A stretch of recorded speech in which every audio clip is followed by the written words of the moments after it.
What does it actually cost to become Lina Macabre instead of just Lina Carlson? Not the outfit, not the black hair, not the glow up. I mean the price you pay in your nervous system, in your trust, in your fucking sleep. Because people love the story of reinvention when it's cute and marketable, right? Like she found herself, like it's a scented candle.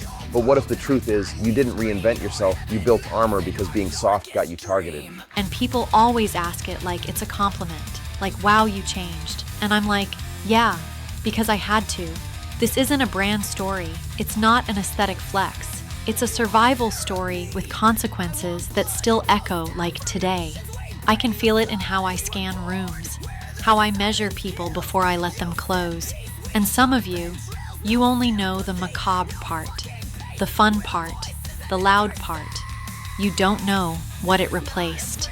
And tonight is different. No guest, no characters, no distance, no let's recreate it with a cool filter and pretend it's just lore. This time Lina is the guest. Lina is speaking as herself.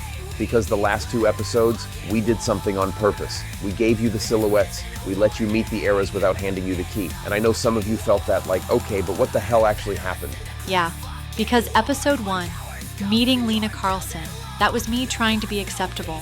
That version of me was built on silence, performance, swallowing anger so I wouldn't become a target.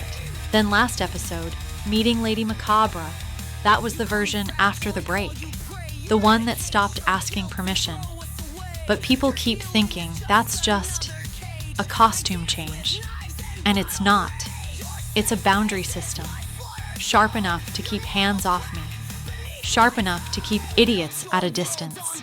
2 eras, 2 versions of you, but 1 straight line of cause and effect. That's the part people miss. They think there's a before and after, like a makeover montage. No, it's more like pressure, pressure, pressure, then the crack. And I want you to say it out loud tonight because I've heard you say it privately. The nice version wasn't peace, it was containment.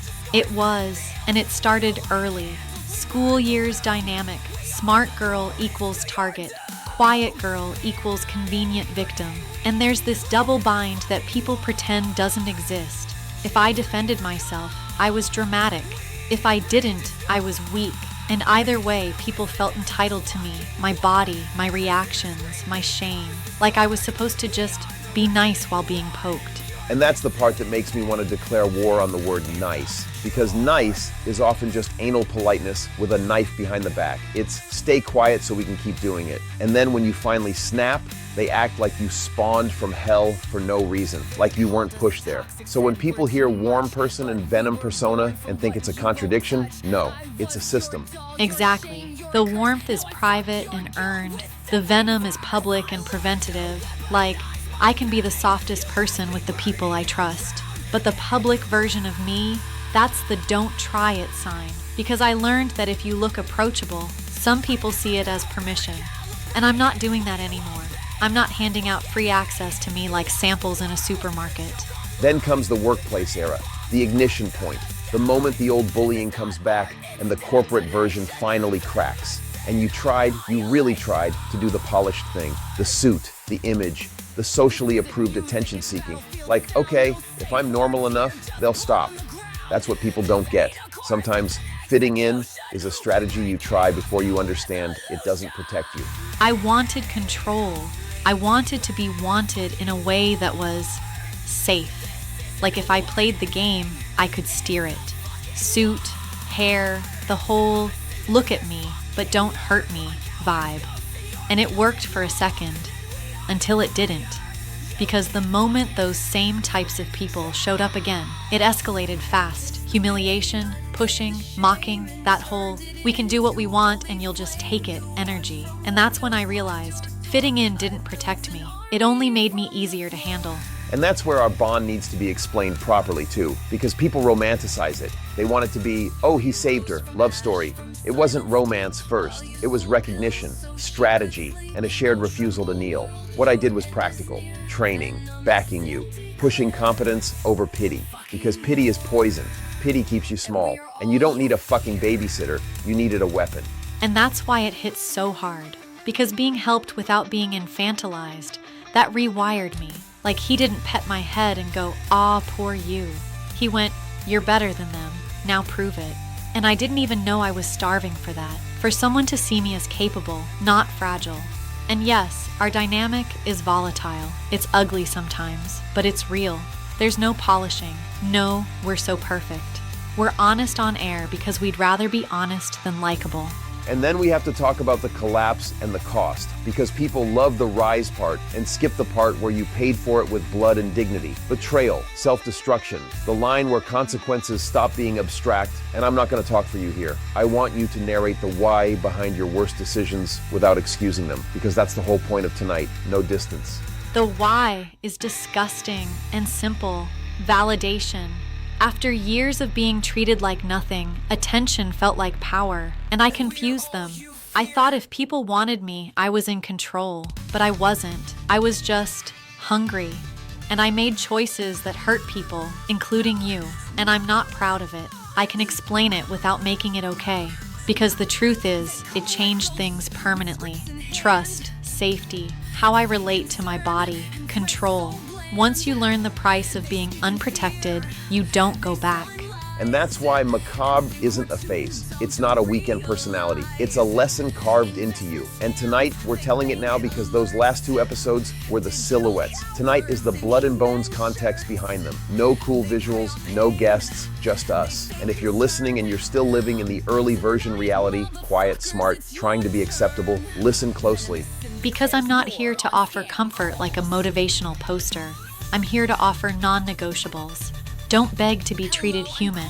Build strength. Pick who gets access to you. Stop confusing silence with peace. And if you recognize yourself in Lina Carlson, I want you to comment and tell me what you're dealing with. What's the thing you keep swallowing to stay nice? Because tonight, we're not recreating anything. We're naming it. And that's where the real story starts. But actually, I made some visuals, not like before, just me and the 2 past versions of myself. Let's take a quick look. You won't hurt them again! I am their shield now! They are safe with me! I rose from the pain! You cannot break us! I got a new use! Die! Oh, that! I tax that button! Protecting the 2 former versions of herself. One was shy, one confident, both humiliated. And me fucking angry. Back off! I'll sit off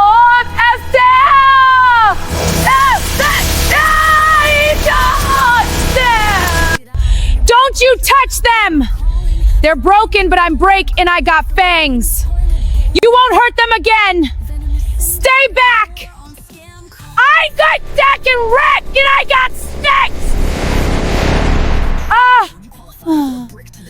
You hide from me! They broke so I could rise. You won't touch them again. I am their vengeance. They broke so I could rise.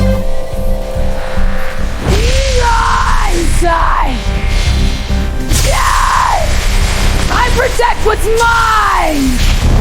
Okay, we said no visuals, but those were damn good. Normally, I'm the one who pulls the trigger on the weekly war declaration. I'm the language engine, right? The one who finds the word Aikido to grind down the hypocrisy of this normie-fucked world. But tonight doesn't belong to me. This weight, this entire transformation we've been talking about, it belongs to her. It's your episode, babe. Usually I lead the charge, but I'm stepping back. I want to see your specific brand of venom take the lead for once. The floor is yours, Lina. Do your worst. Venomous Sin declares war, and I'm starting with the source of the rot that tried to keep me small for years.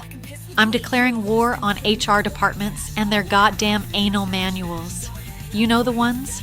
Those little rule books of enforced corporate behavior, where they teach you how to be a hollow shell, so nobody's precious feelings get hurt. I'm talking about anal politeness. That sick, performative smile you're forced to wear, while some dildo prophet in a middle management suit tells you your vibe isn't professional enough.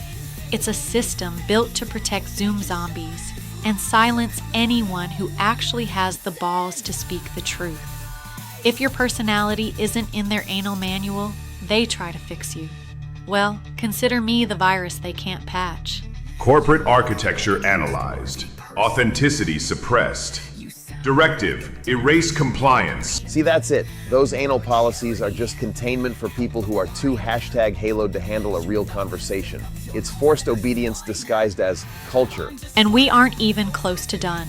I'm declaring war on the passive-aggressive mean girls and every single filter cunt out there. The ones who hide their mockery behind a "hope you're doing well" text while they sharpen the knife. I see you.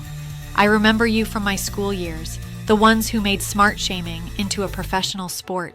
You're just comment corpses and social media parasites who live for the social exclusion of anyone you can't control. You use subtleness as a weapon because you're too cowardly to actually face me one-on-one. You hide in your little flock, thinking your shared mediocrity is some kind of shield. It's not. It's just a bigger, easier target for my venom. They weaponize being nice as a way to be a complete bitch without the accountability. It's a total clitocracy move, using fake empowerment to mask simple, old-fashioned cruelty. It's that flock behavior that makes me want to puke. I remember being in that telemarketing office, back when I was still trying to be normal. I was trying so hard to be acceptable. And what did I get for it? I got pushed into a bathroom stall by a group of those faceless fucks. They smeared lipstick over my new suit. They spat on me. They laughed because I was different, because I was misplaced. They saw me as delicate, and they wanted to see if I'd shatter. That memory, that's the fuel for this war. I have zero mercy for anyone who tries to lobotomize individuality through hashtags and normie-fucked expectations. I'm done keeping quiet just to make the mediocre masses feel comfortable in their own skin. If my truth makes you uncomfortable, then stay the fuck away from venomoussin.com. Humiliation logged. Memory converted to kinetic wrath. Compassion obsolete. And then, babe, we have to talk about the turn. The era where you tried to use that hunger for attention and it backfired. The bad decisions that cost us 12 years of being together. I'm declaring war on that too. I'm declaring war on the anal ego of my own past. The era where I thought I could be Celeste. I wanted validation so badly after years of being nothing that I started chasing it in the worst ways. Stripping, seeking the gaze of like-addicted tramps, thinking if I was wanted, I was finally in control. It was a lie. I was just an insta-slave. I betrayed you, Chavi. I ran toward the very people who eventually failed me and left me for dead. And the price? A failed pregnancy. A body that felt like it belonged to someone else. 12 years of our connection, wasted, because I was too #lobotomized to see what was real. I was looking for attention when I should have been looking for war. It's the price of trying to fit a mold that was never built for a woman like you. You tried to play their game and you got karma fucked by the results, but you didn't stay there. No, I didn't. And that's why this war declaration ends with a ritual execution. Venomous Sin. No, I declare war on Lina Macabre, or rather, the ghost of the weak, fragile girl I used to be. I am executing her right here, on air. Every bad choice, every moment I knelt to the wrong people, every time I let a bully see me cry. It's deleted. This isn't a makeover, it's a strike. I will never be that girl again. I will never kneel to anyone but you, the Lord, because you're the only one who didn't let me stay broken. The war is over for her.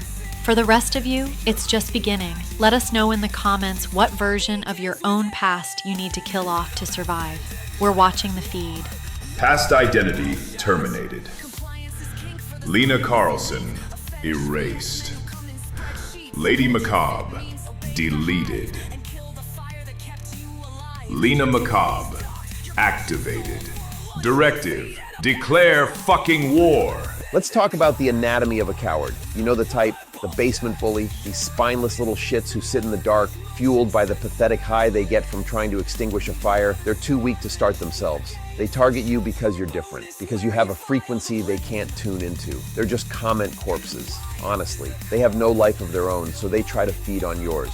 And the irony, they use anonymity like a shield, hiding behind a screen while claiming some kind of superiority over the people they harass. It's a total lack of balls, wrapped in a digital blanket. It starts so early too. I can still taste the venom from that lipstick incident. I was the smart girl, the one who actually studied, and in that corporate telemarketing hive that made me a target for the drones. These girls, they were so #haloed, you know?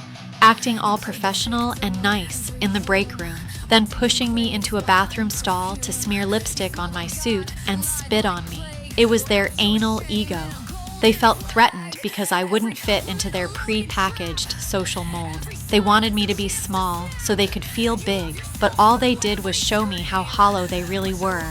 I grew up in that meat grinder, Lina, long before I met you, moving from Spain to Sweden at 4, being the fat Spanish kid in a sea of blonde hair, and then there was the military stepfather. Talk about an anal manual of discipline. That man lived by a rule book of misery. I'd get blamed for everything my stepbrothers did, just because I was the outsider. It taught me early on that the system is usually just a playground for dildo prophets in uniforms. He thought hitting me in the face would break me. All it did was make me realize that physical violence is a messy, low-level tool. You didn't stay a victim, though. That's the difference between a sinner and a normie. You didn't just take the hits. You studied the hand that dealt them. Most people just fold or become bullies themselves, but you turned it into something else. I became a predator of a different kind. I traded my fists for word aikido. I realized that if I sharpened my mind, I could destroy a reputation faster than I could break a jaw. I learned to take an attacker's own insults, drench them in a heavy dose of fuck you sauce, and shove them right back down their throats until they choked on them. That mental sharpening, that's the foundation. That's where the not here to please persona was born. I stopped playing defense and started executing. If you stand in the way of my fire, you're going to get burned. Simple math. And I was the opposite for so long. I was the girl chasing the blonde influencer wannabe dream. I was Tinder-nailed, seeking validation from the very people who eventually assaulted and degraded me. I thought if I looked like them, if I was perfect enough, I'd be safe. What a joke. That fuckfluencer culture is a trap. It tells women they're empowered while they're actually being filter-fucked into submission. I was seeking access to a club that wanted to see me destroyed. It wasn't until you intervened that I realized my nice phase was just me being a volunteer for my own execution. Seduction is a blade. You used to hold the handle against your own palm. Now you point the tip outward. A necessary correction. Exactly. And look, we're peeling back the layers today, but we're barely scratching the surface of the Lord's history. Next episode, we're going deep. I'm going to show you the specific trauma that birthed this persona. The transition from a truck driving office drone to this voice of wrath wasn't a career choice. It was a necessity. I had to burn every bridge built on anal politeness just to breathe. We're going to strip away the satire and show you the scars that actually map out why Venomous Sin is a declaration of war. If you're listening to this and you still think you can break a sinner, you're delusional. Our scars aren't wounds anymore. They're blueprints. We've taken every bit of that past agony and turned it into a plan for a total anal normicide on our enemies. You can't hurt someone who has already been through hell and decided to decorate the place. You heard her. We aren't victims. We're the reaction. We're the consequence you didn't see coming. To every basement bully, every corporate drone, and every military-grade asshole from my past, look at us now. We are unfucking-fucking-withable. Bullies just got crucified. Let's mode on. You know what's funny? People keep asking why this whole thing circles around Lina so much. Like, why is she the center of the lore? And the answer is actually really simple. Because when we met, Venomous Sin started. Before that, my damage was already old. It was already calcified into survival instincts and sarcasm and whatever the fuck this personality disorder made out of me. But Lina, you were still in the middle of becoming. Yeah, you were already sharp when I met you. Dangerous in that calm way where people immediately know not to push too hard. I wasn't. I was still trying to survive by disappearing. And honestly, people hear Lina Macabre now and think I came out of the womb in PVC and eyeliner declaring war on society. No, I was Lina Carlson, blonde, quiet, extremely quiet, like terrifyingly quiet sometimes. You barely spoke at first. Because speaking made people notice me, and getting noticed usually ended badly. School taught me that really early. I was the girl who studied seriously, which sounds harmless until you realize kids are fucking brutal if you stand out in the wrong way, especially girls. Boys bullied physically. Girls psychologically dissected you. Boys called me boring. Girls treated me like some kind of socially defective alien because I actually cared about school. The smart girl problem.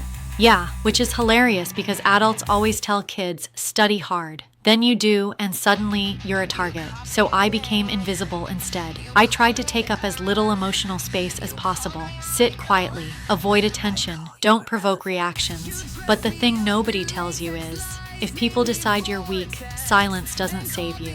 It invites more. Predators smell retreat, exactly. And I already felt different, like fundamentally misplaced. I never really understood social hierarchies properly. People acted like there were these invisible rules everybody understood except me. And the weird part? Being attractive didn't protect me at all. If anything, it made it worse, because suddenly there was this sexual layer on top of everything. That combination is nasty. Quiet plus attractive plus insecure. People project all kinds of shit onto that. Oh, they absolutely do, especially boys. Constant comments, hands where they shouldn't be, jokes, the classic lighten up. And girls weren't exactly kind either, because if boys noticed you, suddenly you're competition, even if you don't even want the attention. So I ended up trapped in this disgusting middle zone where I felt hyper-visible physically and completely invisible emotionally. And that's the part people misunderstand later when they see the hypersexual version of you. They think, oh, she likes attention. No, you learned attention was unavoidable anyway. Eventually you stopped trying to avoid it and started weaponizing it instead. Massive difference. Exactly. Back then, I didn't know that yet, though. Back then, I was mostly angry and ashamed at the same time, which is a disgusting combination because anger wants out and shame forces it inward. So I developed this internal life nobody saw. I'd sit there silently while people talked absolute shit around me, and inside my head I was basically declaring nuclear war on all of them. Which honestly is very on brand in hindsight. Yeah, but back then, I thought it made me horrible. Like, normal girls weren't supposed to think the way I did. I had all this rage and dark humor and weird fantasies and aggression underneath this extremely polite exterior. So the disconnect got bigger and bigger. The outside became this acceptable blonde office girl prototype, while internally, something much darker was already waking up. And meanwhile, I was already past that stage. That's why our stories hit differently chronologically. What shaped me happened years before we met. Spain, Sweden, bullying, the military stepfather, the court shit after fighting back. By the time Lina entered my life, I already understood one thing very clearly. People only respect boundaries they can feel. And I had none. You had emotional survival strategies, not boundaries. Huge difference. You tried to reduce damage by becoming smaller. I reduced damage by becoming harder. That's why Venomous Sin centers around your transformation first. Because listeners are hearing the actual ignition point of us. My forge happened earlier. Yours happened in real time while I was standing there watching it. And honestly, I think part of why you reacted so strongly to me is because you recognized it immediately. Instantly. The silence. The apologizing for existing. The trying to smooth over other people's cruelty instead of confronting it. I knew exactly what I was looking at because I used to be surrounded by it. And I also knew what happens if nobody interrupts it. You either collapse completely or become easy prey forever. And before all that happened, I genuinely thought adulthood would save me. That's the embarrassing part. I finished school thinking, okay, now real life starts. Mature people won't act like this. Jesus Christ, what a fucking joke. Corporate bullying is just school bullying with coffee machines and Outlook calendars. Exactly. So I entered telemarketing trying to reinvent myself. Blonde hair, more makeup, better clothes. I started building this polished version of myself because I believed beauty and validation would finally make people respect me.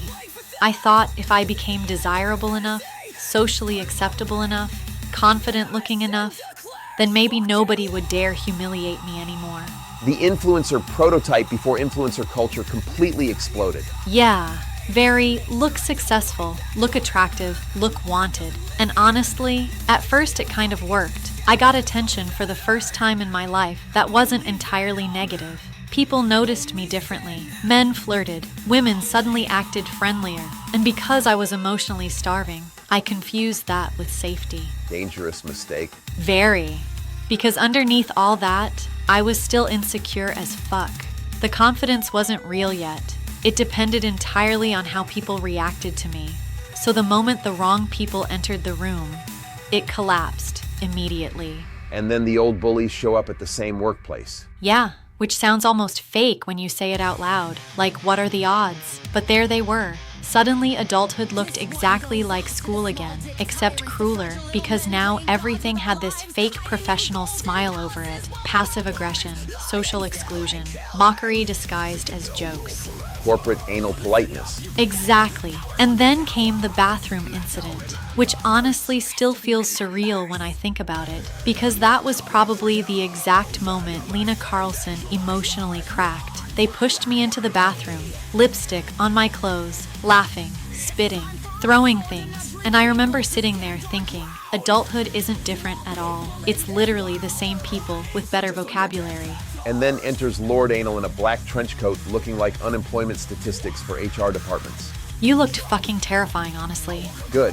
No, but seriously, the atmosphere changed immediately when you walked in.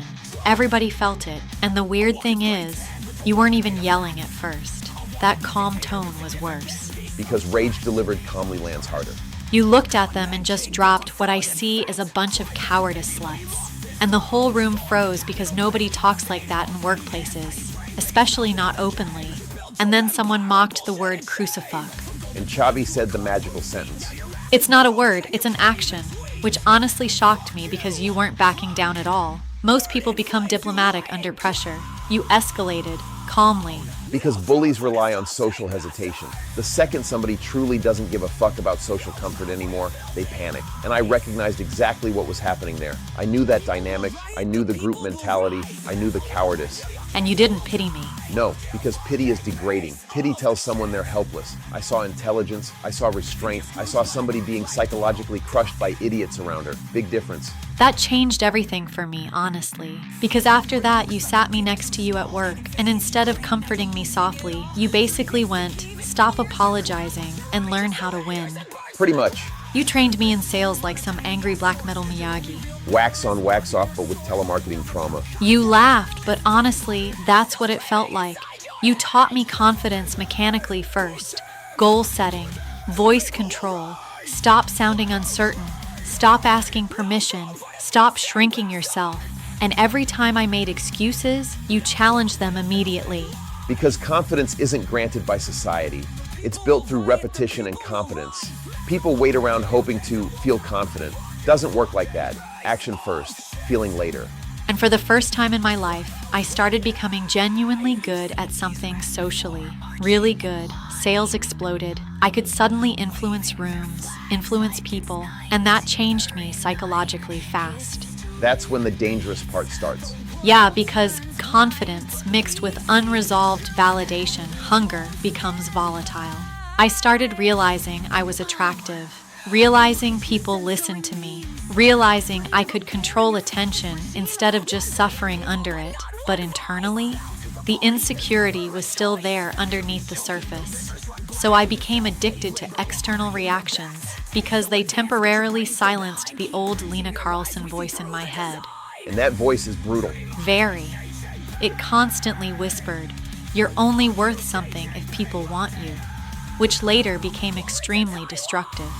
But during this stage, this was the beginning. This was the first real birth of Lina Macabre, even though the name didn't exist yet. The shy girl hadn't disappeared yet, but she started realizing anger could become fuel instead of self-destruction. Exactly. And honestly, that realization changes everything once it clicks.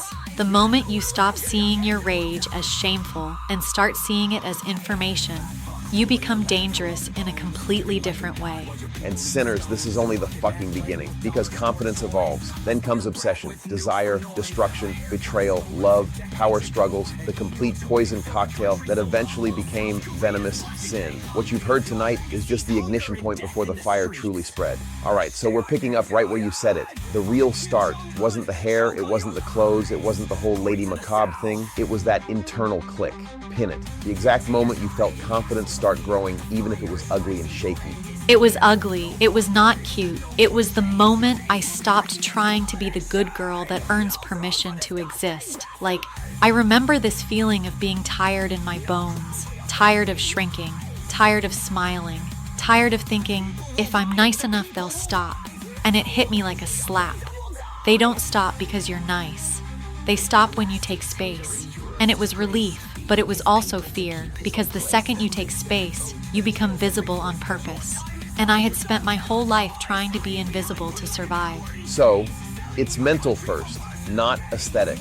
The look comes later as a symbol, but the shift is basically, I don't need permission. What did that feel like in your body? Because people romanticize it like it's a fucking makeover montage. It felt like my chest opened, like I could breathe deeper, but my stomach was in knots because I knew the cost. I knew if I stopped being pleasant, people would punish me for it. The first time I held eye contact with someone who was mocking me, I could feel my pulse in my throat. But I didn't look away. And when they realized I wasn't going to fold, they got confused. That confusion was like a drug, like, oh, you don't own me. And after that, being nice started to feel like self-betrayal, like anal politeness, like smiling with a gag in my mouth. And then you start performing confidence at work. Not because you fully have it, but because you're copying strength like a survival tactic. Walk me through that. The early Lady Macabre years before the name even existed. I copied you, not your words, because I couldn't do that, but the posture, the refusal, the way you didn't apologize for existing. At work, I started doing tiny things at first, speaking a little louder, not laughing when someone made a joke at my expense, saying no without explaining for 10 minutes. And every time I did it, I felt like I was going to throw up, but also like I was finally breathing. It wasn't that I suddenly believed I was strong. It was that I was tired of being weak. So I acted like I deserved space until my brain started accepting it as reality. And in that phase, our relationship dynamic was safety and intensity. I was the safe person, but also the mirror that forced you to see yourself. When did the first crack show up? When did attention start competing with loyalty? Early, and I hate admitting it because it makes me sound disgusting, but it's the truth. You made me feel chosen, protected, not pitied, chosen, and that should have been enough. But I was still addicted to external validation, like I needed strangers to confirm what you already saw. It's like, if you've been starved long enough, you don't trust one meal. You think it's a trick, so you keep eating even when you're full because you're terrified it'll disappear. And attention from others felt like proof I wasn't worthless, not love, proof. What were you missing though? Because I know what people will assume. They'll go, oh, he wasn't enough. That's not what this is. So what was it? It wasn't you. It was me. I was missing an off switch for that old hunger. I didn't know how to just receive love and stop. I didn't know how to trust safety. Safety felt temporary, and attention felt controllable. Like if men wanted me, I could flip the power dynamic. I could be the one holding the leash. And after being touched without consent, mocked, pushed around, control felt like oxygen, but it was counterfeit oxygen. It made me dizzy, not alive. Then the slide starts, and I want you to say it the way it actually happened. Not one big decision, but a step-by-step escalation that felt logical in your head. Yeah, it wasn't like, today I become a stripper. It was small compromises. First, it was the influencer thing, the polished look, the be wanted, be admired, then flirting more, then enjoying the reaction, then realizing reaction equals money if you push it. And once you break one boundary, the next one feels smaller. Like your brain goes, well, we already crossed the line, so what's another step? I told myself it was empowerment, that I was taking back my body, that I was choosing. And sometimes it did feel like choosing. But the deeper truth was, I was measuring my worth in reactions, smiles, stares, tips, messages, anything that said, you matter. And the seduction wasn't romance. It was control, money, attention, the ability to flip men. That's the hook. Now go into the stripper era. Nightly mindset, the rules you made, the split. The mindset was, I became two people. I had rules, like nothing emotional, no real intimacy. I'm not emotionally here. I treated it like a job with strict boundaries because I needed to believe I was still me underneath. Before I went in, I'd get ready like armor, makeup, hair, the walk. And then I flipped the switch, Turning feelings off became a skill, like you practice numbness. You learn to smile while your brain is somewhere else. You learn to laugh at jokes that make your skin crawl because if you react like a human, the room eats you. And I told myself, they don't get Lina, they get a product. That was how I survived. And that's the poison part, because dissociation works until it becomes your personality. When did you realize numbness wasn't just armor, it was eating you? When I stopped feeling disgust, that's the moment I knew I was fucked. At first, I'd go home and shower like I was trying to scrub my nervous system clean. I'd feel dirty, angry, shaky. Then later, I'd go home and feel nothing. Nothing sounds peaceful until you realize it's dead. It's not calm, it's absence. And then I started needing more extreme situations to feel anything at all. That's when it becomes addiction. Not sex addiction like people joke about, attention addiction, control addiction, numbness addiction, anything to not be the girl in the bathroom stall again. And then escorting. That's the point where numbness becomes a system, not a coping moment. How did you rationalize it while still carrying guilt about me? Escorting was the moment I stopped pretending it was just performance. I rationalized it like a sick accountant. It's money. It's temporary. It's just a role. I'm in control. But guilt was always there. And the fucked part is guilt didn't stop me. It made me spiral harder. Because once you feel guilty, you start thinking you're already ruined, so you keep going. Secrecy turns into shame. Shame turns into escalation, and escalation becomes punishment. Like you're hurting yourself on purpose because you think you deserve it. And every time I came home to you, I could see what I was risking. And I still did it. That's why I call it addiction. It didn't matter that I loved you. My brain was chasing something else. Name what you were chasing. Approval, punishment, oblivion, control. Which one was it when you were in it? Control first, then oblivion. At first, it was, I'm the one deciding. I liked watching men become weak. I liked the reversal. It felt like revenge on every hand that touched me without permission. But later, it turned into oblivion. Like I wanted to disappear inside the role. I wanted to not be Lina at all. And that's when it got really dark. Because if you're chasing oblivion, you don't care what it costs. You just want silence in your head. Now the part people need to understand. I tried to talk sense into you, repeatedly, and you heard me. You weren't dumb. You just didn't stop. Tell it in order. What I said, what you heard, and what your switched-off brain translated it into. You said it straight. You said, this is going to end badly. You said, this isn't empowerment, it's self-destruction. You said, you're playing with people who don't see you as human.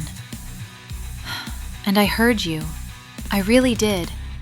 But my brain translated it into something else because I was already defensive.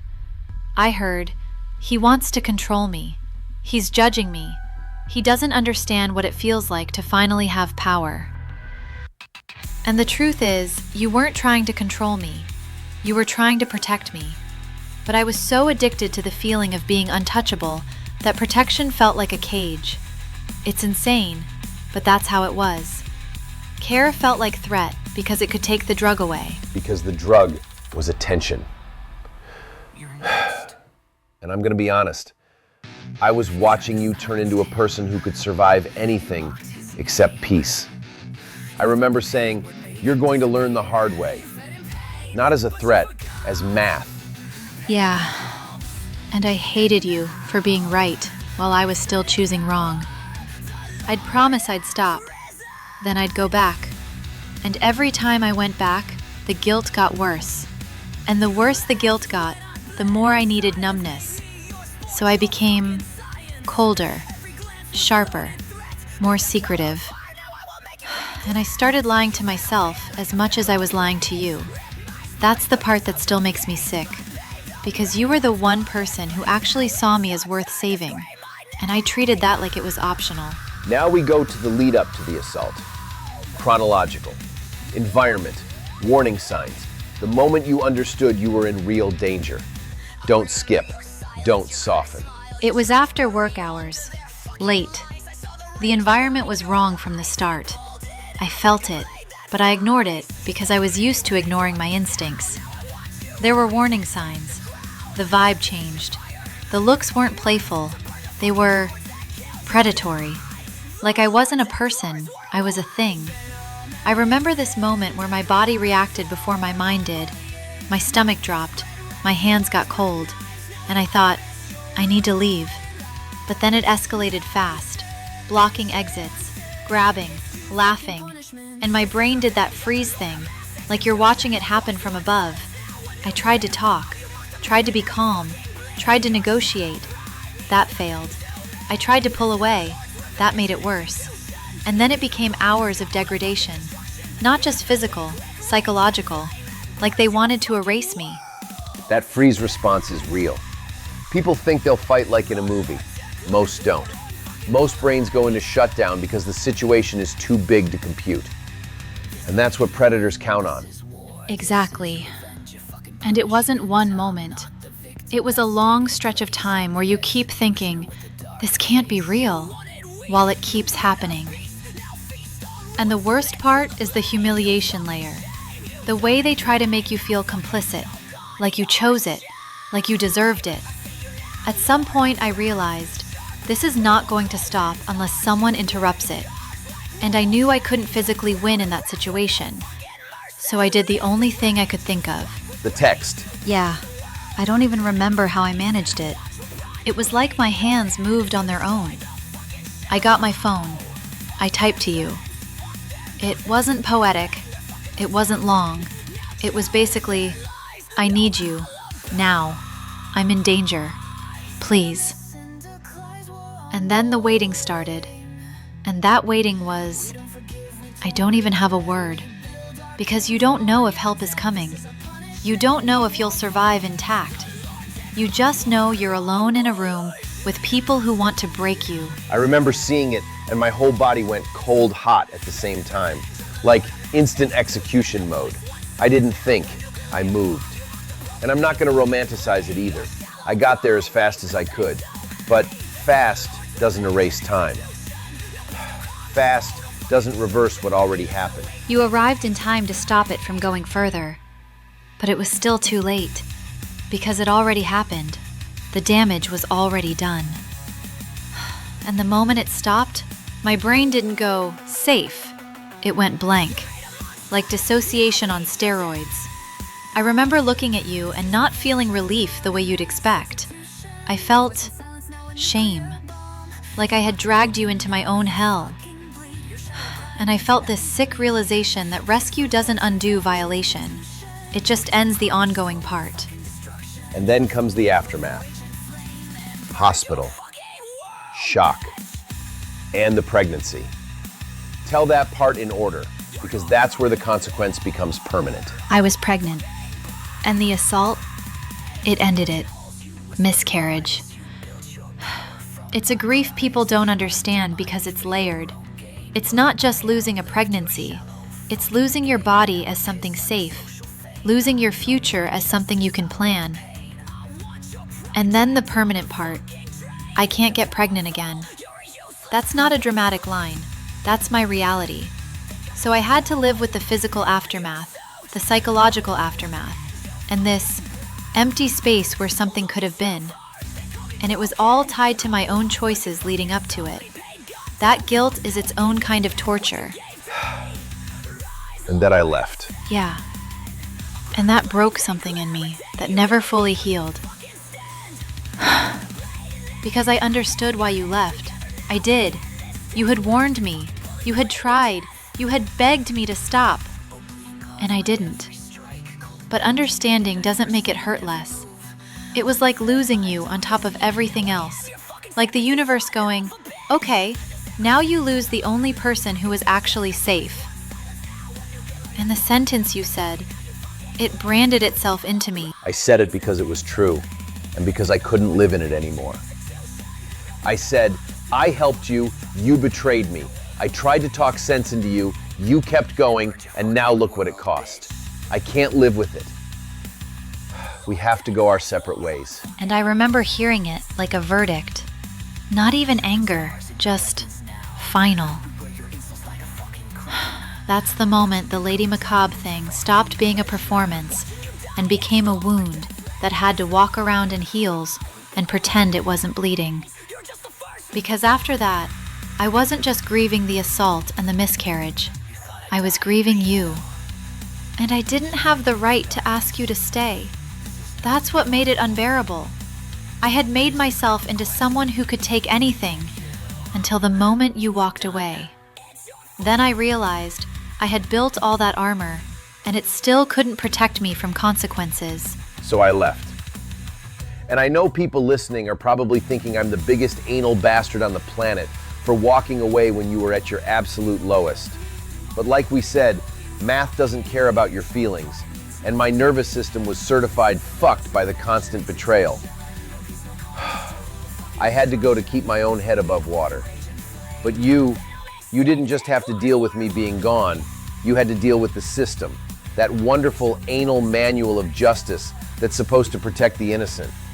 Tell them what happened when you actually tried to report those subhuman cowards. The system is a joke, Chavi.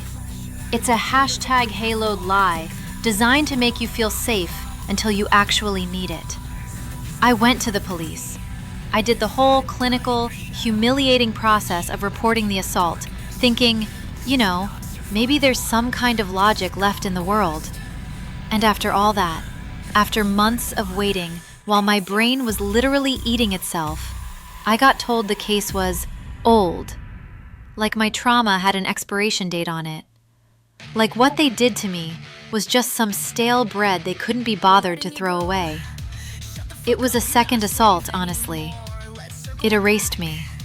It told me that what happened in that room didn't matter because the clock ran out.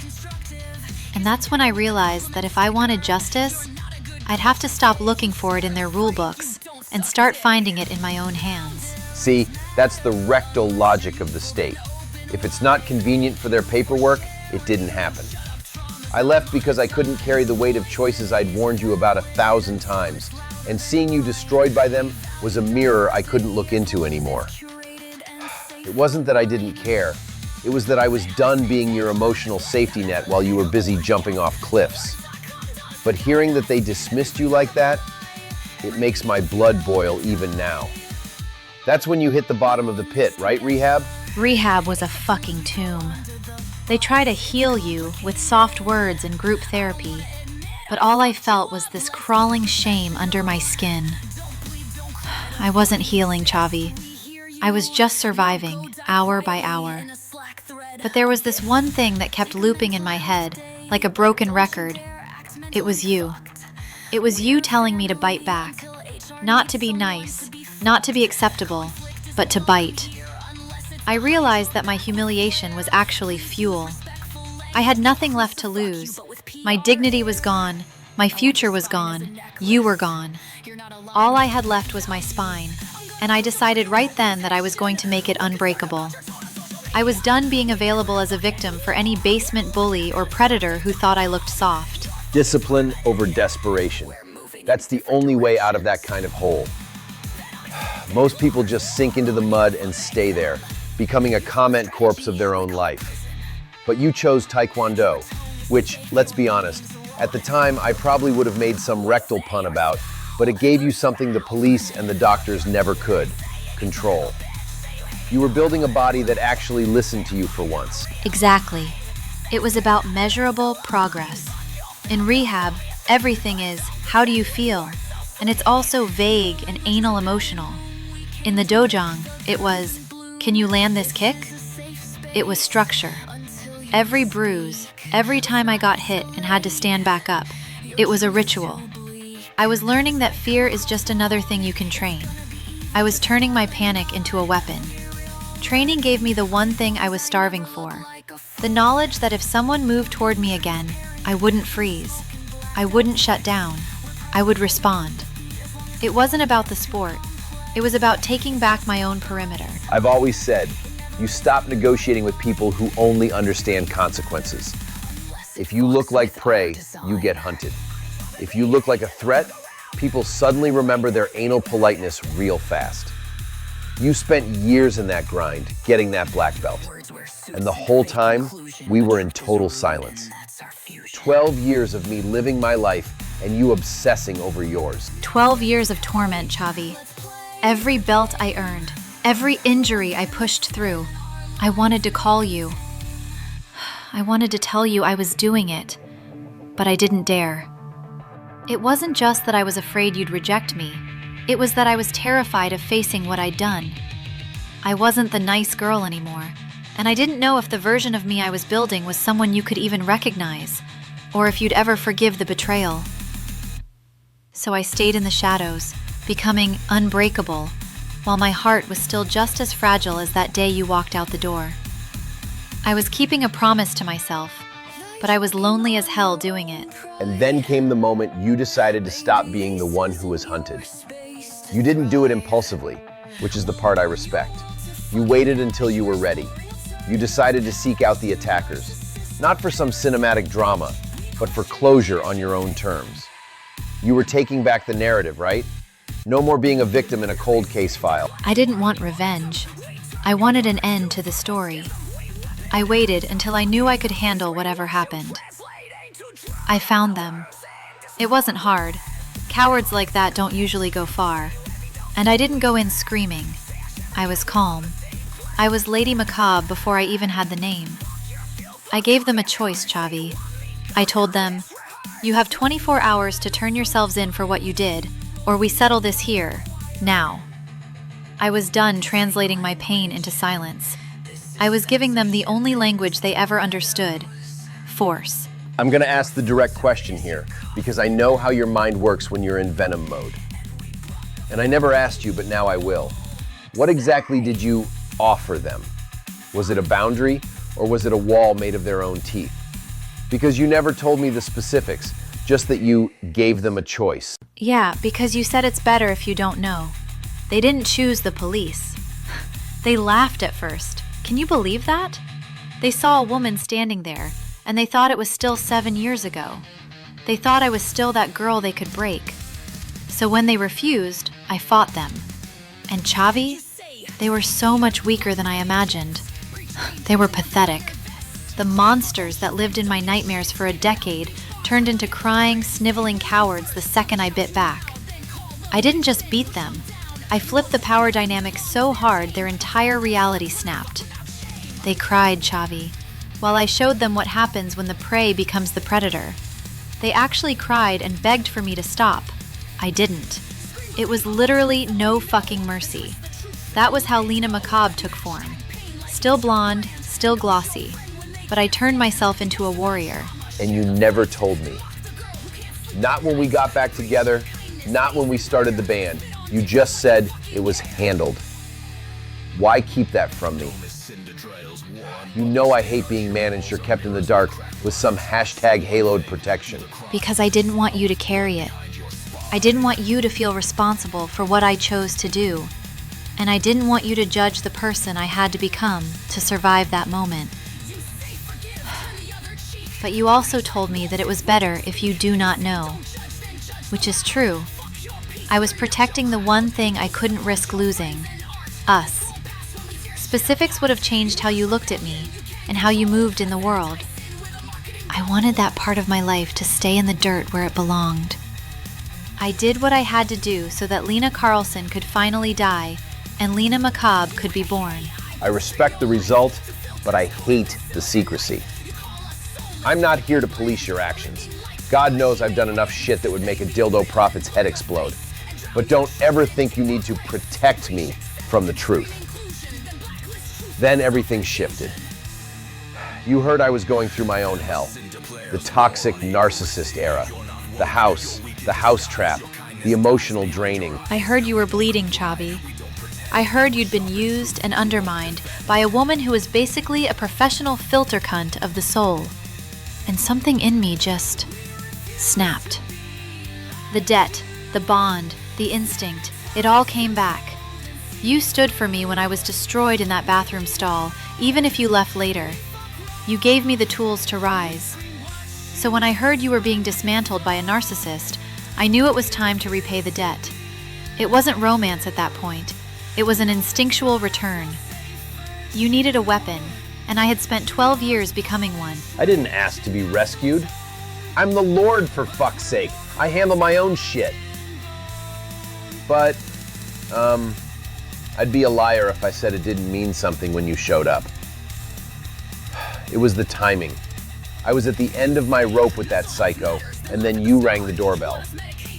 But it wasn't Lina Carlson standing there. That was the doorbell day.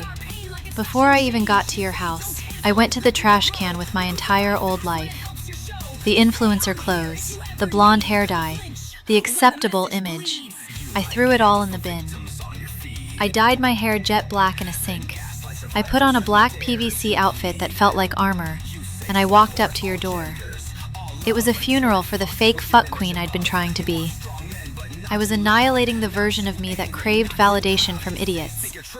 I decided right then that I was devoting myself to you, because you were the only one who ever demanded I be strong. I was giving back the power you gave me. Devotion is a big word, babe. It's easy to declare it when you're wearing shiny PVC and the adrenaline is high. It's harder to live it when the excitement wears off and the old shame returns. You made a dramatic entrance, sure, but that was just the start. The real test is the consistency. I know. And that's what devotion actually means to me.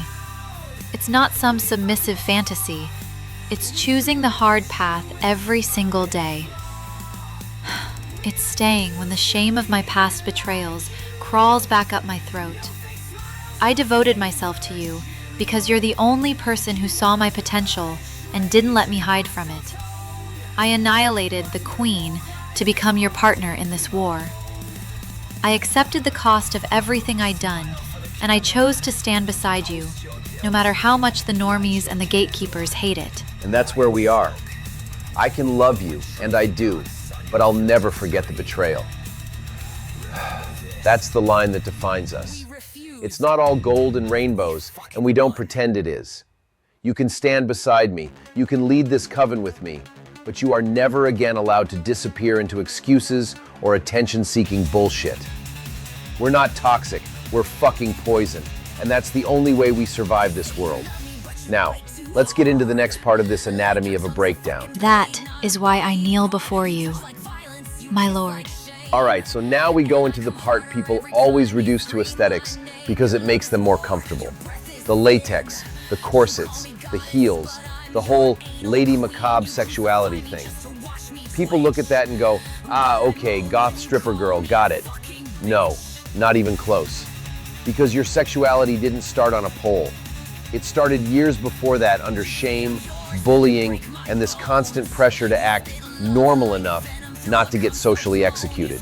Yeah, and honestly, that's one of the biggest misconceptions about me. People think sexuality suddenly appeared when I became provocative publicly. But the truth is, I was carrying all of it already when I was still the quiet blonde girl pretending to be innocent. That's the part that fucked with my head the most, actually. Because externally, people called me boring, frigid, afraid of cock. I heard all that shit in school constantly. Meanwhile, internally, I had fantasies that scared even me. Dominance, submission, humiliation, intensity, filth, control. Things I thought would make people look at me like I was mentally diseased if I admitted them out loud. So I developed this split personality thing emotionally, where the outside became safe Lina, and the inside became something else entirely. And that contradiction creates pressure. Because you're walking around pretending to be this soft, socially acceptable person, while internally your brain is basically writing industrial BDSM fan fiction and declaring war on IKEA manuals. Exactly. And the shame wasn't even really about sex.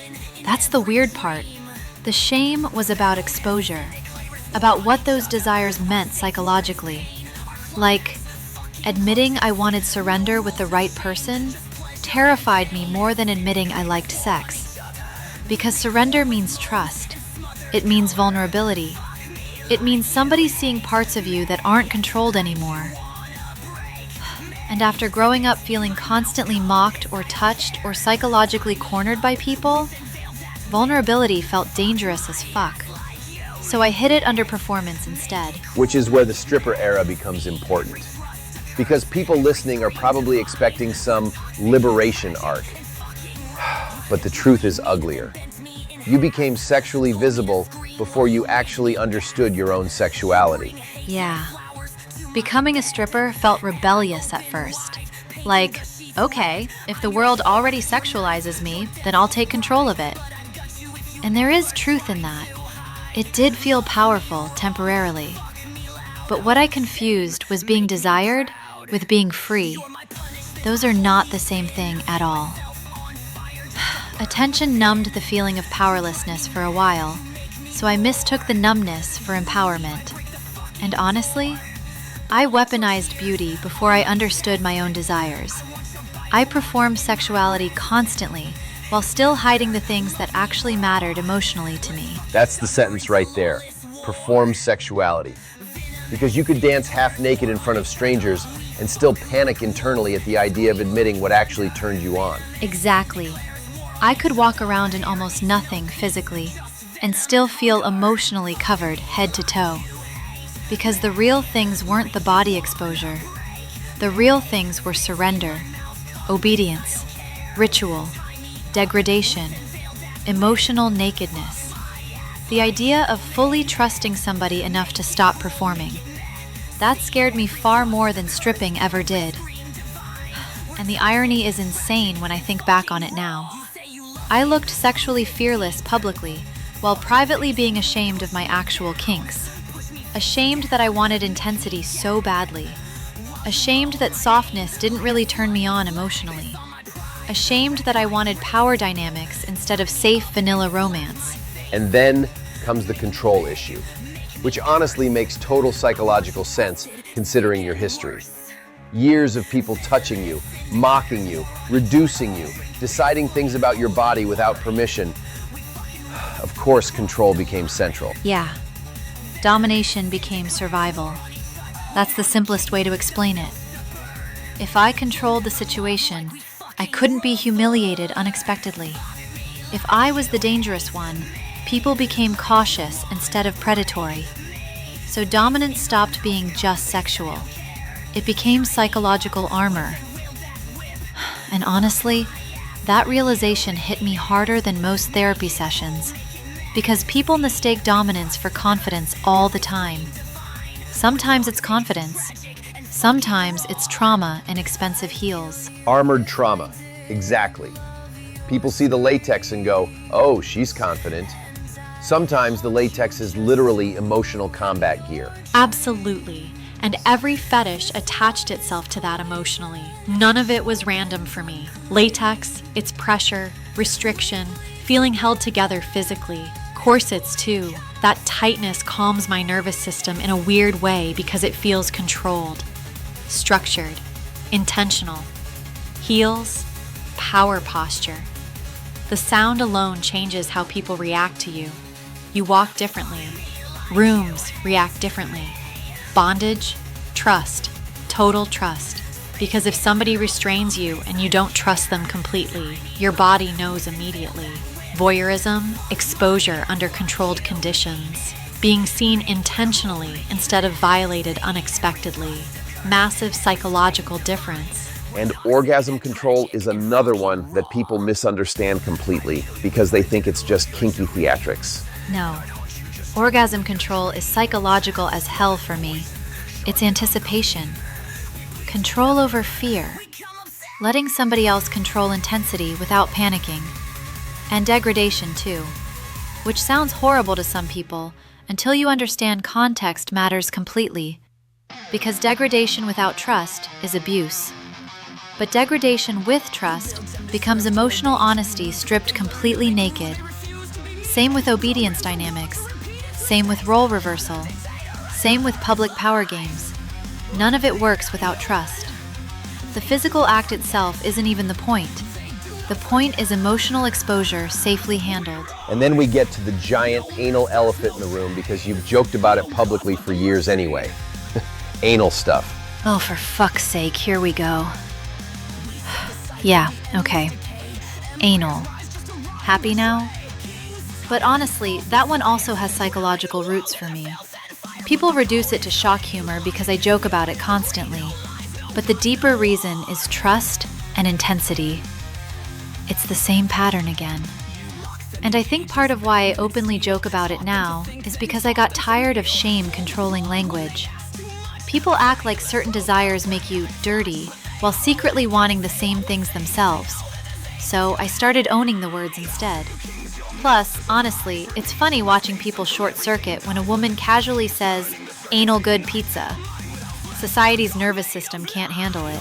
You turn discomfort into comedy, which honestly is one of the healthiest things you ever did psychologically. But there's another side too. Earlier on, you used seduction destructively. You enjoyed making people weak. Yeah, I did. And I'm not going to sanitize that now. I liked watching people lose composure around me because it reversed how powerless I once felt. It made me feel dangerous instead of vulnerable. And sometimes, I absolutely used seduction manipulatively. Not always sexually either. Sometimes emotionally. Sometimes socially. I enjoyed the power of destabilizing people because internally, I was still terrified of being the destabilized one again. You broke mirrors instead of looking into them. Yeah, that sentence still pisses me off because it's true. For years, I avoided confronting myself directly. It was easier making other people emotionally weak than sitting alone with my own shame. And honestly, I think that's why I spiraled so hard during the stripper years. Because performance kept me distracted from the fact that underneath all the confidence, I was still terrified of intimacy. Which brings us to the question everybody asks constantly. Why submit to me and nobody else? Because people romanticize that too hard and turn it into some Hollywood BDSM fantasy instead of understanding the psychology. Submission for me is not roleplay first. It's trust first. Massive difference. I don't submit because somebody acts dominant. Honestly, most people trying to act dominant just look anal ridiculous to me. Demanding submission kills it instantly. The reason I submit to you is because you saw me at my absolute worst and didn't flinch. You saw manipulative me, broken me, self-destructive me, ugly me, angry me, humiliated me. And you still treated me like a human being instead of trying to fix me into something softer and socially approved. Because submission means nothing if the dominant person has to force it. If you have to constantly scream, "respect me," then congratulations, you're emotionally wearing a Burger King crown. Exactly. That's literally why I never kneel for anyone else. With other people, I controlled situations because I didn't trust them enough emotionally to let go. With you, I willingly gave up control because I knew you could hold it without abusing it. And that changes everything psychologically. Because then submission stops being performance and becomes reality. It becomes emotional exposure handled safely instead of exploited. And that's the difference between the old Lady Macabre persona and who you actually became later. The stripper version still wanted to be chosen. Yeah, that's painfully true, actually. The old version of me still depended on reactions, attention, validation, being desired, being selected by the room emotionally. Current Lina doesn't need permission anymore. That's the difference. Owning my sexuality stopped feeling performative once I stopped filtering it through what men expected, what women expected, what internet morality expected, what society expected. I stopped dividing myself into acceptable pieces. Because people survive by hiding parts of themselves. You survive by dragging those parts into the light and laughing directly at the shame. Yeah, and honestly, that's probably the most freeing thing that's ever happened to me psychologically. I spent years compartmentalizing everything. Love in one box, rage in another, sex in another, humor somewhere else, vulnerability hidden under the floorboards. But human beings aren't built in neat little HR-approved categories. We're contradictions. We're messy. We're emotional disasters wearing shoes and pretending we're civilized.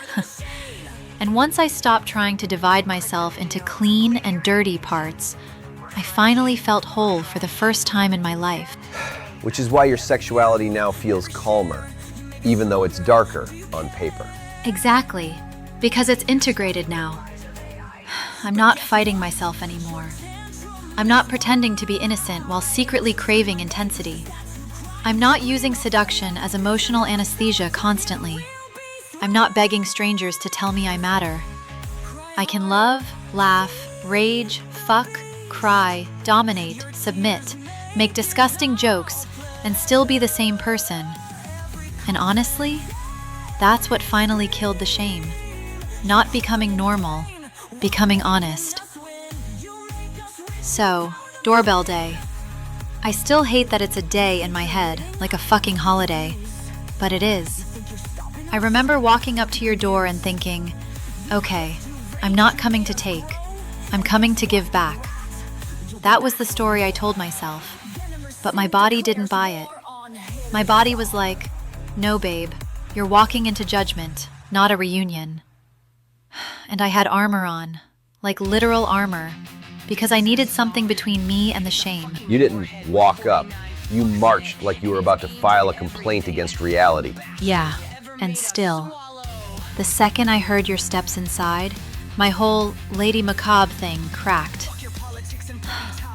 I was wearing black PVC, thigh-high boots, corset, the whole don't touch me unless you want consequences silhouette.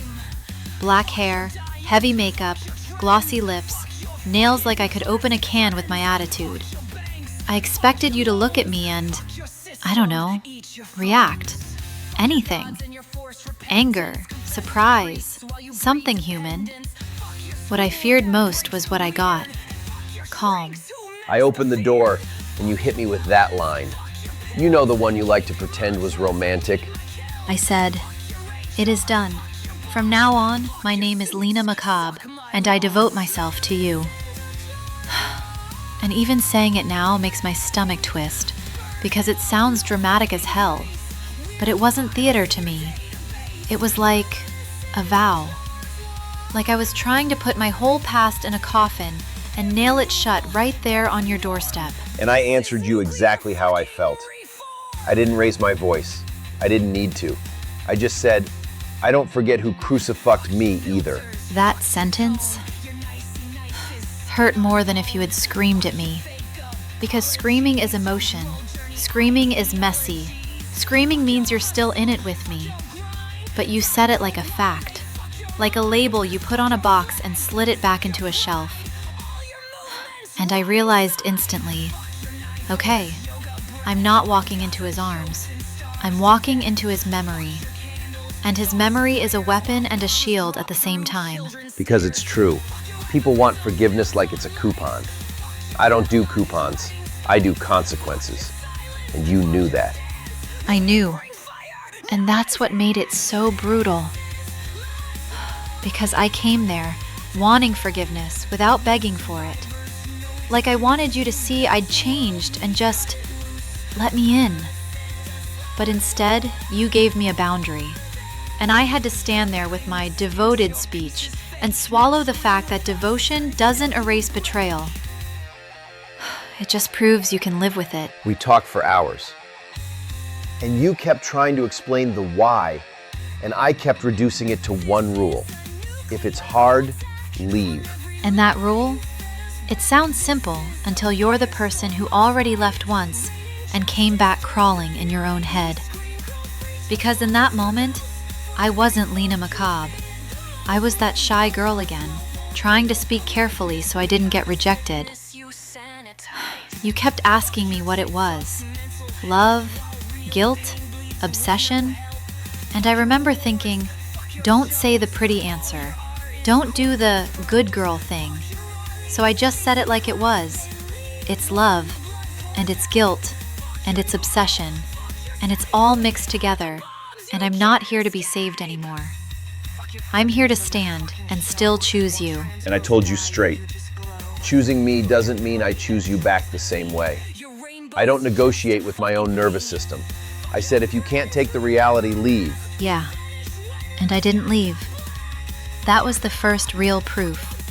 Not the outfit, not the speech, not the hair. The fact that I stayed when you didn't soften it for me. Because that's the thing people don't get. I wasn't there to be comforted.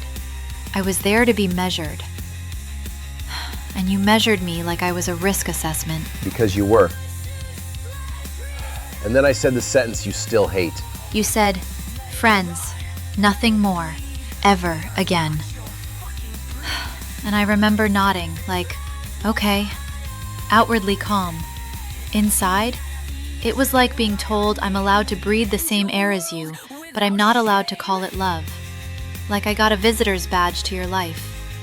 And the humiliation wasn't sexual, it was emotional.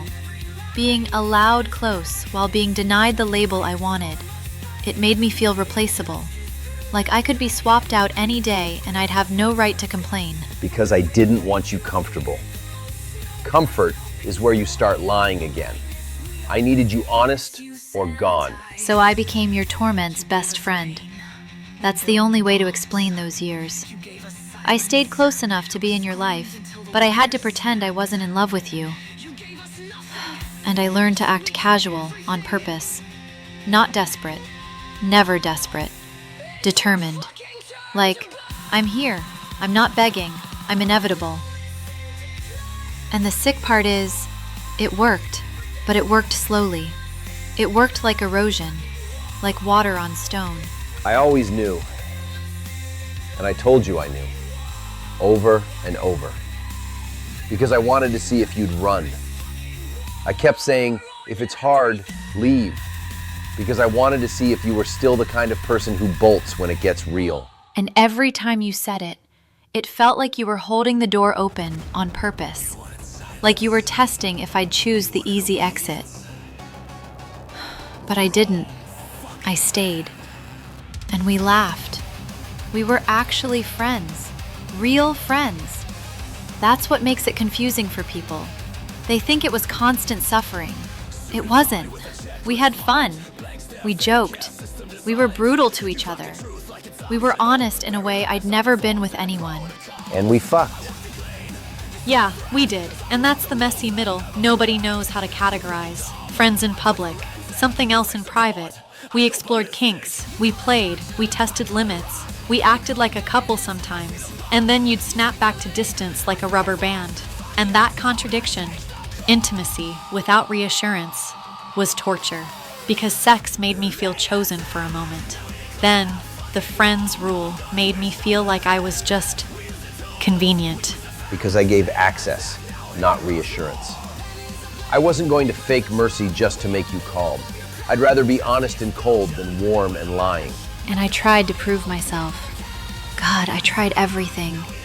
Being perfect, being loyal, being helpful, being easy, not asking, not pushing, showing up, disappearing when you needed space, showing up again. Nothing moved you. And it wasn't because you didn't feel anything.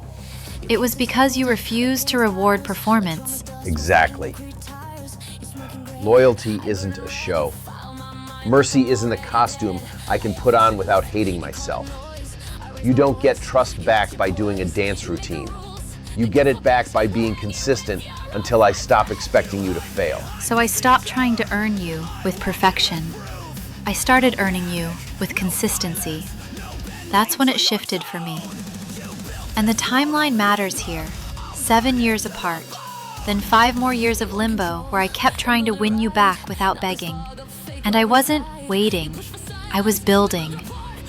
There's a difference between desperation and determination. Desperation sells your feelings for pity. Determination just stands there and says, I'm not collapsing for you. I'm staying because I choose it. And that refusal to collapse was the only argument that counted. Not your words, not your look, your spine. And that's why the songs are timestamps for me. Because they're not just band lore. They're literally the calendar of my nervous system. Saved in Shadows, Cursed in Blood is about being saved and still paying for it. Like, yes, you stepped in, you protected me, you pulled me out of something. But being saved doesn't feel clean. It feels humiliating. It feels like you owe a debt you can never repay. It's gratitude mixed with shame. Because getting saved means admitting you were vulnerable. People hate that. You hated that. I did. And Rise of Lady Macabre is the rise. But it includes the ugly parts, the failures, stripping, escorting, trying to turn attention into power and getting wrecked by it. That's not a side story. That's part of the climb. Because I didn't rise in a straight line. I fell. Hard. And I had to crawl back up from that. And Macabre's revenge is the catharsis. Not the nice closure version, the I'm taking my power back version. Yeah, it's a metaphor, but it's real emotionally. In the video, it looks like I enter a building and slay everyone, and people think it's just edgy. No, it's my nervous system finally getting to say, I'm not trapped in the bathroom stall anymore. It's revenge on every system that laughed. Every HR dick that hid behind an anal manual. Every person who thought my silence meant consent. And Wrath of the Lord is the symbol of the moment I saw you bullied and refused to be polite about it. That's where the whole Lord thing actually has teeth. Exactly. Wrath is the sound of you seeing the shy girl and going, no, not on my watch, not again. And then, Copenhagen. That's the shift. That's where you finally allowed a chance again. Not a fairy tale, not a full return, just a door cracked open. I didn't suddenly become soft. I just stopped pretending I felt nothing. There's a difference. And you kept one rule firm: open relationship. You were like, this is the structure, take it or leave it. And I agreed. Not because I needed you, not because I was weak, but because I understood the price of what I did. And I chose loyalty anyway. That was my decision, my strength. People here submitted to the Lord and think it's some needy fantasy. No, it was me choosing the hard truth, choosing the consequences, choosing you without demanding you erase the past to make me feel better. And I stayed unforgiving on purpose. Because real is the only thing we have. If we start lying to make it pretty, we lose the whole point. Yeah, and that's the chapter. That's the part where I learned devotion isn't a speech at a doorbell. It's 5 years of showing up with no guarantee, no label, no mercy, just consistency. And still choosing it every time. Copenhagen changed the structure, not the scars. That's the difference people never understand. They think, oh, they got back together, happy ending, cue the Disney soundtrack and the IKEA candles. No, we became a couple again, but it wasn't soft. It was controlled fire. You moved back into my orbit, but I still kept one hand near the emergency exit mentally. Yeah, and honestly, that hurt more than if you had screamed at me every day. Because the scary thing about you isn't rage. It's distance. One night you could hold me like nothing else in the world mattered. We'd fall asleep together, laugh, talk shit about people online, joke about anal policies and fuckfluencers and all the ridiculous things in this world. And then, next morning, you'd emotionally disappear, like your brain suddenly remembered, don't trust too much. And I could feel it physically when it happened, like the room temperature changed. Because forgiveness doesn't erase memory. People talk about betrayal like it's some event that ends. It doesn't end. It fingerprints everything afterward. Every silence, every late reply, every weird vibe. Your nervous system keeps receipts whether you want it or not. Getting back together didn't erase 12 years of scars. It meant I decided she was still worth standing beside despite them. Huge difference. And she earned that position back through consistency. Not speeches, not crying, not I changed. Trauma has excellent memory and words are cheap as fuck. So our relationship stabilized in the weirdest way possible. Not through romance, through ordinary life. And that terrified me more than chaos ever did. Because chaos I understood. Drama I understood. Intensity I understood. But waking up beside you, going grocery shopping together, joking in the car, going to festivals together again, that intimacy was almost unbearable sometimes. Like we'd sit there drinking coffee, laughing about some meme mummified idiot online, and suddenly my brain would go, he could still leave. And the worst part? I knew it was true because you already proved once you could. That's why I kept saying it. If you betray me again, I'm gone. Not as manipulation, as structure. I refuse fake safety. People act like unconditional trust is romantic. No, unconditional trust after betrayal is usually just self-harm wearing a relationship label. And I accepted that, because honestly, I didn't trust myself fully at first either. That's the ugly truth nobody wants to admit after self-destruction. You don't magically wake up healed. I had to prove things to myself too. But slowly, life became good. Really good, actually. We started traveling together again. Sweden Rock, Copenhagen, Mera Luna, just existing together without pretending anymore. And then one stupid weekend changed everything completely. The AI weekend. What? Yeah, the what if we just try this shit for fun weekend. We found those AI music tools, and suddenly it was like somebody ripped the duct tape off our heads emotionally. Because we always had lyrics. We always had concepts. We always had feelings bigger than our actual lives could contain. But neither of us could sing traditionally. We couldn't play instruments properly. Then suddenly, this machine gave our words a voice. And we completely lost our minds. We basically turned into two sleep-deprived goblins throwing trauma into software. Completely. We spent an entire weekend just feeding emotions into songs like maniacs. No strategy, no business plan, no band vision. Just finally hearing our pain outside our own heads for the first time. And Poisoned Embrace happened almost instantly, because honestly, the song already existed emotionally between us. We were literally living it. The obsession, the distrust, the love, the poison, the inability to leave each other alone despite everything. It was already there. And then came the irony of all ironies. Oh my God, yeah. I was away on a Stockholm work trip. Corporate drone mode. Suit, meetings, quality assurance bullshit. Totally disconnected from what we had just created emotionally that weekend. Then Lina sends me the final mix while I'm still away. I was terrified sending it, honestly. Because even though we made it together, hearing the final version felt different. Suddenly it became real. And I remember sitting there thinking, what if this sounds ridiculous? Because these weren't random lyrics. It was us. Literally us. Exposed. And then after I land, the first person to ever hear a Venomous Sin song besides us was sitting in the car with me. The same colleague who later would undermine me psychologically at work for months. Life is fucking absurd sometimes.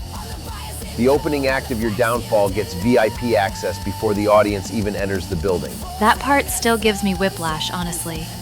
Because back then, none of us knew what Venomous Sin would become. It was just this raw thing between us.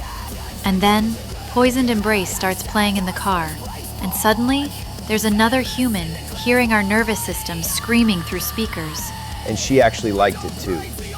Which honestly makes the whole thing even more anal bizarre in hindsight. Because she doesn't even fucking like metal. Yeah. And then the songs kept coming. Albums, concepts, characters, lore. But underneath all the theatrics, Venomous Sin became a language between us first. That's the important part. The slogans weren't marketing. Venomous Sin declares war wasn't branding. It became emotional survival language.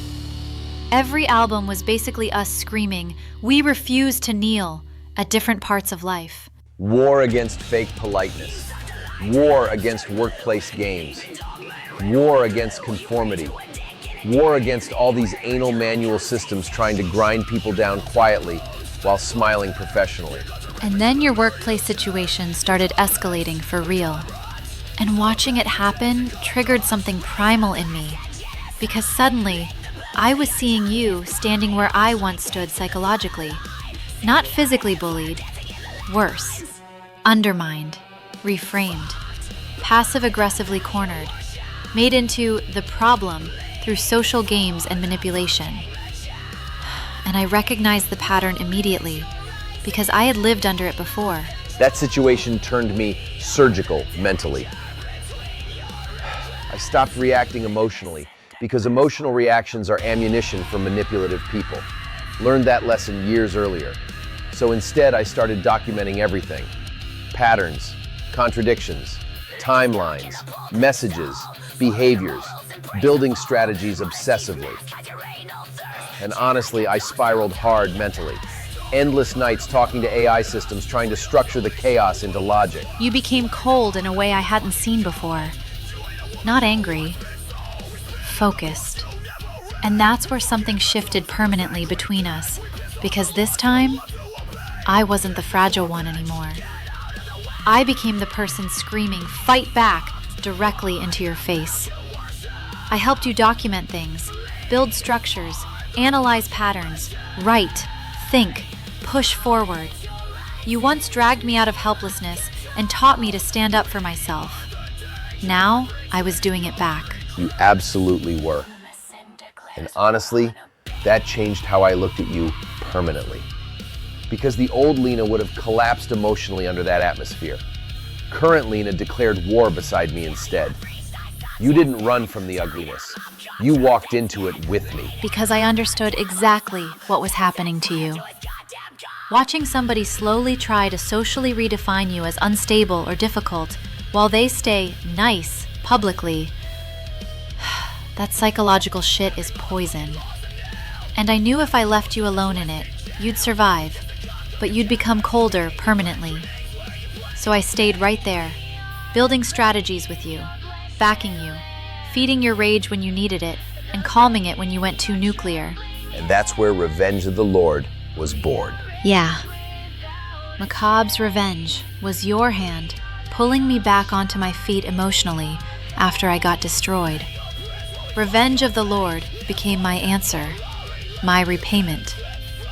Me screaming, "You made me rise when I was broken. Now rise yourself." That song is literally me giving back what you once gave me. And lyrically, I just emptied real venom straight into it. No metaphor filters anymore. The manipulation, the workplace games, the passive aggression, the social politics. The whole experience went directly into those lyrics, almost untouched. And the music video mirrors Macabre's revenge intentionally, because now the roles reversed emotionally. Before, you were the one standing over me saying, "Fight the fuck back." Now, I was standing over you emotionally, saying the exact same thing. And that's probably the moment I fully embraced you again internally. Not because the betrayal disappeared, it didn't. But because I realized you finally understood loyalty through action instead of emotion. But the condition never changed. No. One betrayal, and I'm gone permanently. Forgiveness is not blind trust. People confuse those constantly. I can love someone deeply and still refuse to tolerate certain lines ever again. And honestly, I'm not worried about betraying you anymore. I trust myself now. That version of me is dead. Truly dead. What scares me isn't me leaving. It's you leaving. Because deep down, I know you never truly forgave me completely. Part of you still stands near the exit emotionally all the time. Correct. That is exactly how I want it. Because comfort creates complacency, and complacency destroys truth. I stay because I choose to, not because I'm trapped. Never forget the difference. I don't forget. That's why I never fully relax emotionally around you either. People think submission means safety. No, submission means trust despite danger. And that's what this really is between us. Not fantasy, not fairy tale. Choice. Constant choice. I know you could leave. I know you remember everything. I know your forgiveness has teeth in it. And still, I kneel willingly, because no one else ever forced me to become stronger instead of smaller. I know, my lord. That's why I kneel before you. You know what actually fascinates me? People building entire personalities around being liked. Like that's the final boss in life. Please clap for my existence. It's so fucking bleak when you really stare at it. Grown adults refreshing notifications like dopamine crackheads, waiting for strangers to approve their breakfast opinions. And the second the applause stops, nervous breakdown. Suddenly the confident influencer queen is crying because the algorithm didn't validate her ass cheeks at optimal engagement hours. It's emotional telemarketing. Hi, sorry to bother you during dinner. Would you like to purchase my personality bundle? Comes with filters, panic attacks, and hashtag haloed self-esteem. And they always call it empowerment, too. That's my favorite part. I'm living my truth. No, babe. You're reposting whatever trend got the most applause this week because standing alone terrifies you more than humiliation does. Most of these confidence influencers would collapse psychologically if they had to sit in a room with no reactions for 3 days. No likes, no comments, no thirst traps, no digital dog treats. Just silence. That's why so many people hate authenticity, actually. Real authenticity is risky. It can cost you friends, status, jobs, comfort. Recycled opinions cost nothing. They're socially approved anal packaging for emotionally terrified people. And the irony is they call themselves open-minded while acting like total open-minded cultists. You say one uncomfortable thing, and suddenly the free speech wankers start mass reporting you because their nervous system got challenged for 12 seconds. It's flock behavior. Human copy-paste syndrome. Everybody's screaming, be yourself, until your real self ruins the mood at brunch. And honestly, I think validation addiction is one of the most socially accepted mental prisons on earth. Because if enough people suffer from the same thing simultaneously, society rebrands it as normal behavior. Social media literally turned insecurity into infrastructure. People wake up and outsource their self-worth before coffee. How many strangers approved my existence overnight? It's so anal bleak. And I understand it because I lived inside it. I became obsessed with becoming wanted, beautiful, untouchable, impossible to ignore. Blonde hair, perfect outfits, polished influencer nonsense. I thought admiration would protect me from humiliation. Instead, it just made me dependent on reactions. And dependency is dangerous because the second people realize they control your emotional oxygen, they own you. That's why I always roast popular opinion parasites. The people reposting morality online while doing absolutely fucking nothing when somebody gets bullied right in front of them in reality. They'll post 20 black squares and a crying emoji, but won't tell a coworker, stop acting like a cunt, face to face. It's all panic-written LinkedIn speeches and anal politeness. Everybody performing empathy publicly because authenticity might damage networking opportunities. Exactly. Passive-aggressive manipulation hides perfectly inside professionalism. Smile while undermining somebody. Hope you're doing okay, while socially isolating them behind the scenes. HR language became emotional chloroform. And honestly, becoming Lina Macabre happened the second rage finally outweighed fear. That's the real transformation. Not the clothes, not the makeup. Rage replacing humiliation. Because eventually something snaps, and you stop asking, why are they doing this to me? And start asking, why the fuck am I still kneeling for people like this? And the world hates that moment. The second broken people stop apologizing and start answering back, suddenly they're too much, too angry, too loud, too intense. No, you were just easier to digest when you were wounded quietly. That's why I stopped fighting physically years ago, too. The system punishes retaliation harder than cruelty, so I sharpen language instead. Word Aikido. Somebody throws bullshit at me, I twist it until they choke on their own logic. Cleaner, more efficient, less paperwork. And before anybody asks the obvious question, yes, Venomous Sin absolutely wants reactions. We're artists, not houseplants. But there's a difference between expression and addiction. We'd still say this shit in an empty room. That's the difference. We're not adapting our personalities for applause. Half the time, we probably lose followers every time we open our mouths. Good. Means the filter works. I'd rather have 50 real sinners than 10,000 trend fucktivists clapping because they think they're supposed to. We're not trying to become algorithm-friendly emotional wallpaper. And honestly, that's why this episode mattered so much to me. Because people see the current version and think it's aesthetics. They don't see the years underneath it, the chaos, the shame, the attention addiction, the destruction. I chased validation so hard at one point that I completely lost sight of danger, lost sight of myself too. And Chavi watched it happen in real time. That's the part people underestimate. Watching someone you love destroy themselves doesn't feel like anger eventually. It feels helpless. Worse than hatred, honestly. Hatred gives you direction. Helplessness just slowly eats your nervous system alive. Because you can't fight somebody else's self-destruction for them. And I know some of you listening are probably sitting in relationships exactly like that right now. Trying to save somebody who keeps running back into the fire because the fire gives them validation. You can stand beside somebody. You cannot live inside their spine for them. And that's also why next episode matters. Because people know what shaped me now, but they still don't really know what shaped the Lord. Venomous Sin's story starts when we met, yeah. But Chavi was already sharpened long before I entered the picture. He already had that cold precision, that I'll verbally execute you while making a joke thing. And trust me, that didn't come from nowhere. Next episode gets ugly.